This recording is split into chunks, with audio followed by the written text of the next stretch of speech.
नमस्कार, the legal Indian के इस एपिसोड में आपका फिर से स्वागत है। दोस्तों, मोदी जी ने तीनों काला कानून जो फार्म लॉज के नाम से जाना जाता था उसको वापस ले लिया। मगर आज हम बात करेंगे कुछ और इंपॉर्टेंट मुद्दे पे और इस फार्म लॉज के बारे में कभी और बात करेंगे।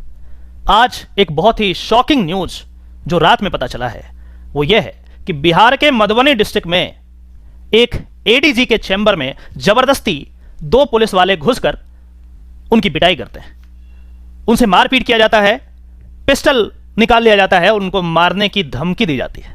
और बात सिर्फ इतनी है कि माननीय एडीजी साहब ने उस पुलिस वाले को तलब कर लिया क्योंकि पुलिस वाले ने किसी महिला के कंप्लेंट पे कुछ भी नहीं किया था और महिला कोर्ट में जब अप्रोच की तो माननीय एडीजी साहब ने पुलिस वाले को तलब कर दिया।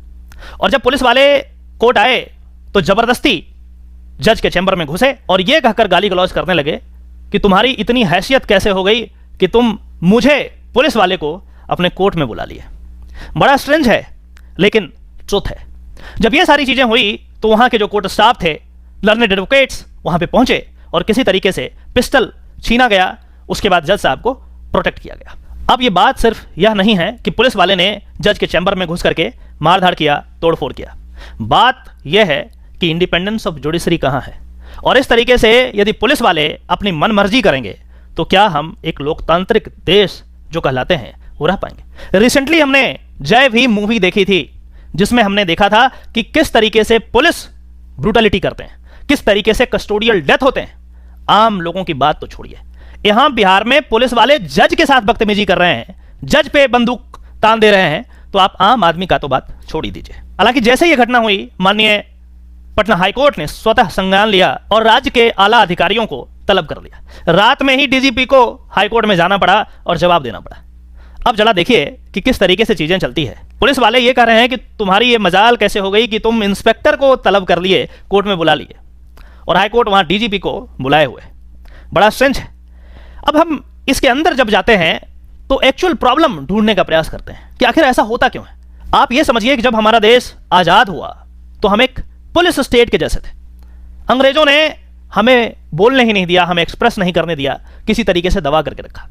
तो ये जो पुलिस की मेंटेलिटी है एग्जैक्टली ट्रांसफर हो गई है आज के पुलिस वालों में और इसीलिए उनको ये लगता है कि वही सबसे ज्यादा पावरफुल है, जो मर्जी आएगा वो करते हैं।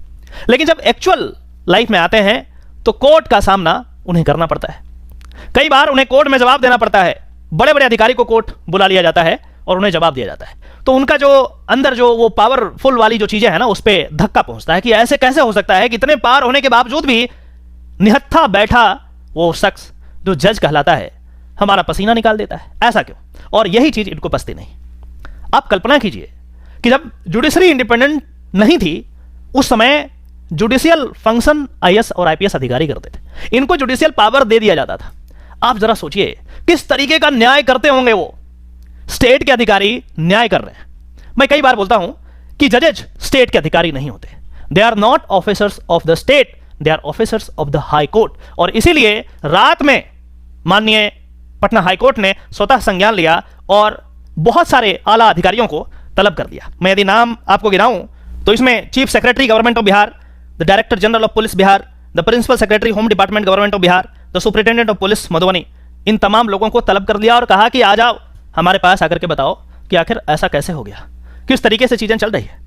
इससे पहले भी कई मामला हुए हैं। एक मामला था स्टेट ऑफ गुजरात का जिसमें एक मजिस्ट्रेट को पुलिस स्टेशन में बुला करके उनके साथ जबरदस्ती किया गया, दारू पिलाया गया और मारपीट किया गया था। उस केस में माननीय सुप्रीम कोर्ट ऑफ इंडिया ने कई सारे गाइडलाइंस दिए थे और इस तरीके का गाइडलाइंस दिया गया था कि जो भी रीजन हो, एक जज को, एक मजिस्ट्रेट को, एक जुडिशियल ऑफिसर को किसी भी ऑफेंस के लिए पुलिस छू भी नहीं सकती जब तक कि हाई कोर्ट का परमिशन नहीं ले लेती। जब तक कंसर्न डिस्ट्रिक्ट जज का परमिशन नहीं ले लिया जाता तब तक किसी भी जुडिशियल ऑफिसर को कोई भी पुलिस ऑफिसर चाहे वो कितना ही ऊपर रैंक का क्यों ना हो छू भी नहीं सकता, नहीं छू सकता। इस तरीके के बहुत ही स्ट्रांग डायरेक्शंस पास किए गए थे माननीय सुप्रीम कोर्ट ऑफ इंडिया के।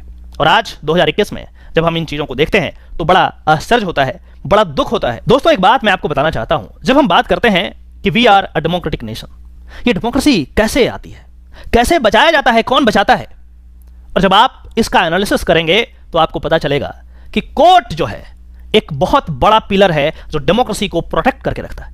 यदि कोर्ट ना हो तो डेमोक्रेसी 1 मिनट में, एक झटके में खत्म हो जाए। एक डेमोक्रेटिक स्टेट और पुलिस स्टेट या यूं कहें कि एनार्की में एक बहुत थिन लाइन का डिफरेंस है, और वो जो डिफरेंस है वो है कोर्ट का। यदि कोर्ट नहीं हो, यदि आप डेमोक्रेटिक स्टेट से कोर्ट को निकाल करके बाहर फेंक दें, तो मिनट में ही वो पुलिस स्टेट बन जाएगा, वो मिनट में ही एनार्की आ जाएगा, जिसकी लाठी उसकी भैंस, जो मर्जी आएगा वो करेगा। लेकिन जब तक कोर्ट है, इस डेमोक्रेसी का कोई बाल बांका भी नहीं कर सकता। इस तरीके की जो घटनाएं हैं वो लोगों का विश्वास जो जुडिशरी पे है वो उसको कम करता है। जो जजेस हैं जो फेयरलेस काम करते हैं, संविधान ने उनको ये राइट दिया है, ये पावर दिया है कि वो फेयरलेसली अपने काम को अंजाम दें, उन पे इन सारी घटनाओं का एक बुरा प्रभाव पड़ता है, जिससे as a whole justice delivery system slow होता है, उस पर असर पड़ता है।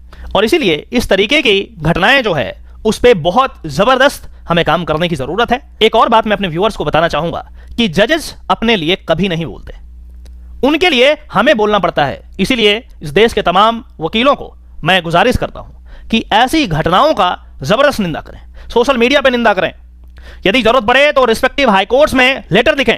मैं आज सुप्रीम कोर्ट ऑफ इंडिया को लेटर लिखने जा रहा हूं, आप लोग भी लिखिए और इन्हें बताइए कि डेमोक्रेसी में इस तरीके की चीजें नहीं चलेगी, और यदि आप ऐसा करेंगे तो फिर ऐसे काम नहीं चलने वाला। और जरूरत पड़े स्ट्रांग वॉइस की तो प्रोटेस्ट भी करें। यदि लेटर से काम नहीं चल रहा तो प्रोटेस्ट करने में भी हमें कोई परहेज नहीं होती।